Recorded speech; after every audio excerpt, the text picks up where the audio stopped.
जय माता दी। हर हर महादेव। आप सब जानते हैं कि शारदीय नवरात्र का पावन महीना चल रहा है, जो कि मनोकामनाओं को पूर्ण करने के लिए बहुत ही अच्छा समय माना जाता है। अगर आपकी कोई मनोकामना लंबे समय से अधूरी है तो आपको नवरात्र के किसी भी एक दिन 27 लौंग की एक माला बनाकर एक छोटा सा उपाय करना होगा। माता रानी आपकी मनोकामना को बहुत ही जल्द पूर्ण कर देंगी।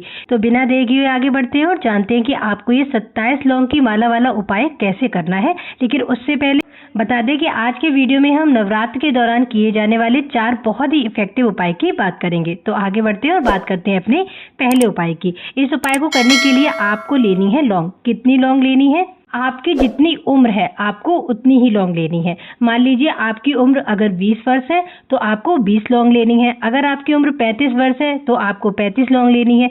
जितनी भी आपकी उम्र है आपको उतनी ही लौंग ले लेनी है। इसके बाद आपको इन लौंग को लाल धागे में या फिर मौली में बांधकर एक माला तैयार करनी है और फिर इस लौंग की माला को लेकर आपको जाना है माता रानी के मंदिर।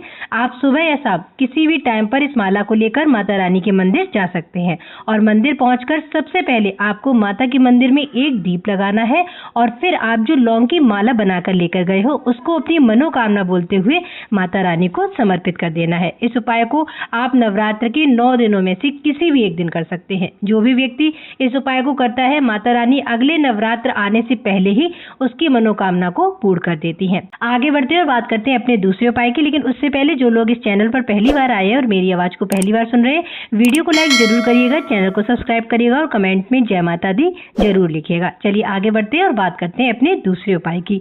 ये दूसरा उपाय जो है वो उन लोगों के लिए है जिनका कोई काम बन नहीं रहा है।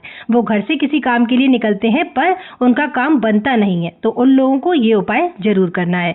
इस उपाय को करने के लिए आपको लेनी है 1 चम्मच चीनी और 1 तांबे का कलश जिसमें आपको जल भर लेना है। फिर आपको इस जल के कलश में 1 चम्मच चीनी डालनी है और फिर इस कलश को कम से कम 20 मिनट के लिए इसी प्रकार रखे रहने देना है। इस उपाय को आपको उसी दिन करना होगा जिस दिन आप किसी काम के लिए जाने वाले हों।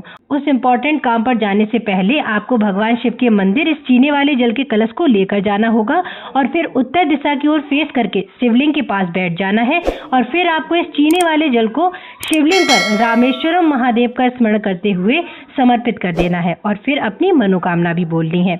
अब ये जल जलाधारी से होकर नीचे गिरेगा, तब इस जल को अपने राइट हैंड से लेकर अपनी दोनों आंखों पर लगा लेना। इस उपाय को करने के बाद आप जिस भी कार्य के लिए जाएंगे आपको निश्चित रूप से उसमें सफलता प्राप्त होगी। तो ये हो गया हमारा दूसरा उपाय। आगे बढ़ते हैं और बात करते हैं अपने तीसरे उपाय की, जो आपको रुद्राक्ष से करना होगा। अगर आपको अचानक से बहुत ज्यादा घबराहट और बेचैनी होने लगती है तो आप इस उपाय को जरूर करिएगा। इस उपाय को करने के लिए आपको लेना है 5 मुखी रुद्राक्ष और 1 लोटा जल। अब आपको जल के लोटे में इस 5 मुखी रुद्राक्ष को डाल देना है। इसके बाद आपको इस जल के कलश को लेकर जाना है शिव मंदिर। शिव मंदिर में शिवलिंग के पास उत्तर दिशा की ओर फेस करके खड़े हो जाना है और आपने जल के कलश में जो रुद्राक्ष डाला है उसको बाहर निकाल लेना है। लेकिन इस बात का ध्यान रखना कि रुद्राक्ष निकालने के लिए आप अपनी उंगलियों को लोटे के अंदर नहीं डालेंगे।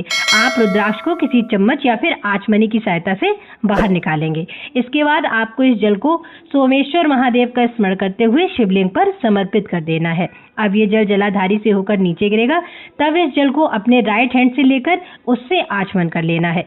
इस उपाय को करने से आपको जो भी घबराहट और बेचैनी फील होती है वो सब होना बंद हो जाएगी। चलिए आगे बढ़ते हैं और बात करते हैं अपने चौथे उपाय की, जो कि मनोकामनाओं को पूर्ण करने वाला अचूक उपाय है।